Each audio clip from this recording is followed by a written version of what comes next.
What's up, everybody? Welcome to a solo strategy tip zombie talk for... what's the map's name? Nacht Der Untoten? Translated to Night of the Living Dead. And that's German and... are you German, dude? Sorry to get personal right away. Partially, I guess like a quarter German. Okay, 'cause yeah, me too. Alright, and I don't know any German. So, getting on from that, this was kind of the map that started it all, because, in my opinion, without Nazi Zombies as a alternative mode, I don't think World at War would have lasted. What do you think? Nothing at all. Like, I only went back to that game for the zombies, and even then, I only went back after the third map came out. Even though I bought all three, it's just, the third one, went crazy with it.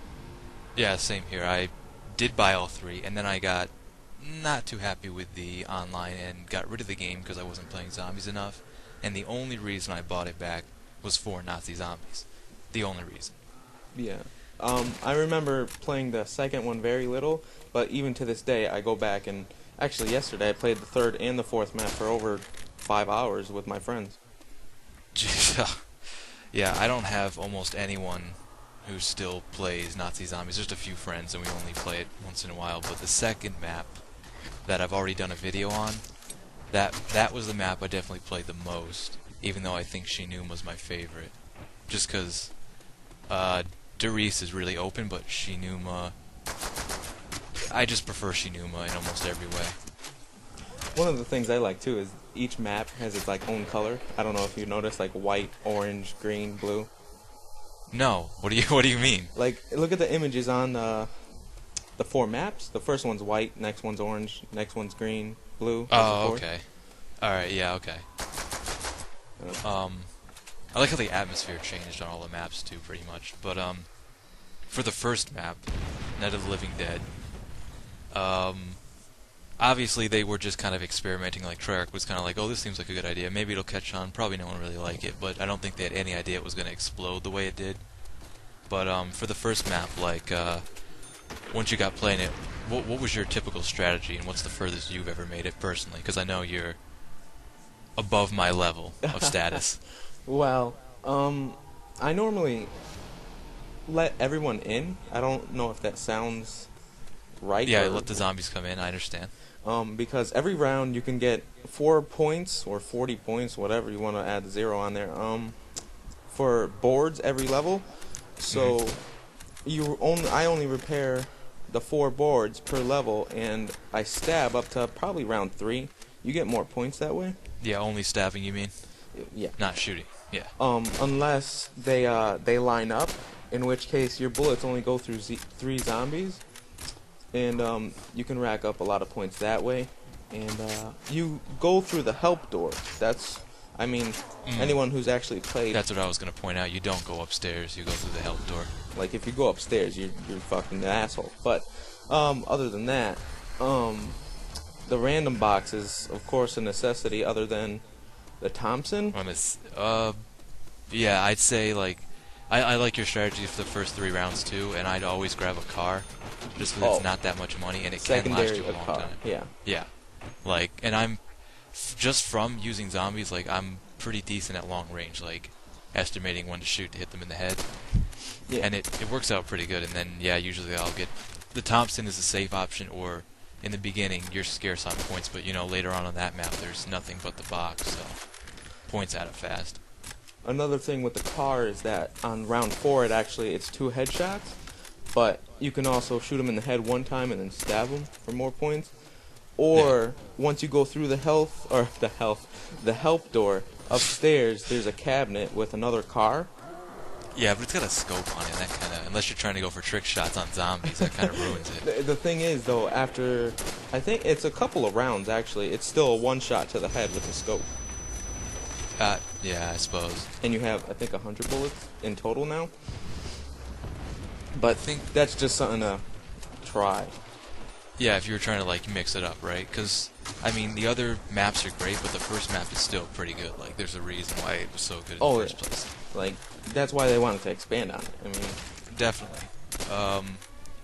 The only tip I really had for that map, since it is a small map, is if you're playing solo, which this isn't mine. Like, team can make a difference in every single way. Being like, you can get teammates to watch your back, and it adds a number of zombies. But solo, when I play it, I'd go into the help room, the room with the box, and I turn on the music. That's very important to turn on the music.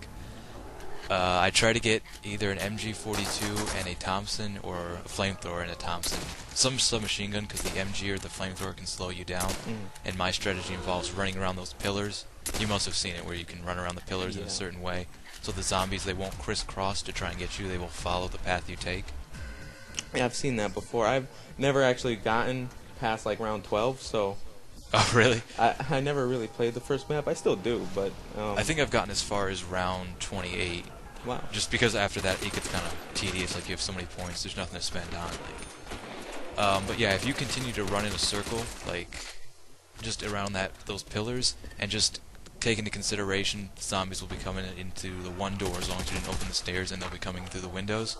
And then just at the end of either side, don't stop in the middle, but at the end, make sure you're going to be okay, and then fire into the crowd of zombies just slowly, and keep doing it, and it'll whittle the numbers, and you'll be to the next round before you know it. And go for headshot. Always go for headshots. That's Leon S. Kennedy, dude. Always aim for the head. Always aim for the head. So, I don't think there's really much more we can give tips for this map, since it was... No, it's... I don't want to say primitive, but there wasn't a lot to it in the beginning. If you want to, like, break it down, I think that's what it would be if we started with Der WRECKT, that's what it would be if you broke it down to the core mechanics of Nazi Zombies. Yeah. Yeah. So, also want to talk about Black Ops Zombies, because now, I'll probably link this video to our Black Ops wishlist, where one part we talked about Nazi Zombies. We were hoping it was going to be in Black Ops. Since long, it has been confirmed. Yeah. And there have been leaks, and you know way more about it than I do, so, like, what has been confirmed? Well, they haven't said much, and everybody was speculating on game trailers. I think that show's called on Spike was they were gonna go out in detail about it, but they didn't. Yeah, it's typical. But there is the GK Nova 6 site, which shows like civilian zombies, and it shows like World at War, Nazi Germany, whatever, their classic zombies. And on the wall, it shows, on one of the monitors, it shows, I think it's the AUG, which is a new assault rifle in Black Ops. And it shows the flamethrower, but it shows a human being burned by a flamethrower, like an actual person. Oh, that sucks. Yeah. Well, I'm just gonna like go ahead and assume that the majority, like I know the most of the weapons in World at War that were in the multiplayer were also in zombies, except for a few of the Japanese weapons. What was that one? That Type 99? No, it was the one, the light machine gun with the like a drum round on top. You know what I mean? Yeah, Type 99. Oh, okay, yeah. Alright, I was thinking the Type 100. No, that's the submachine. I know, just making me look like an idiot here. Well, maybe... No. Yeah, you were right, though. That's what we were thinking about, the same thing. Compliments to you, compliments to me, alright.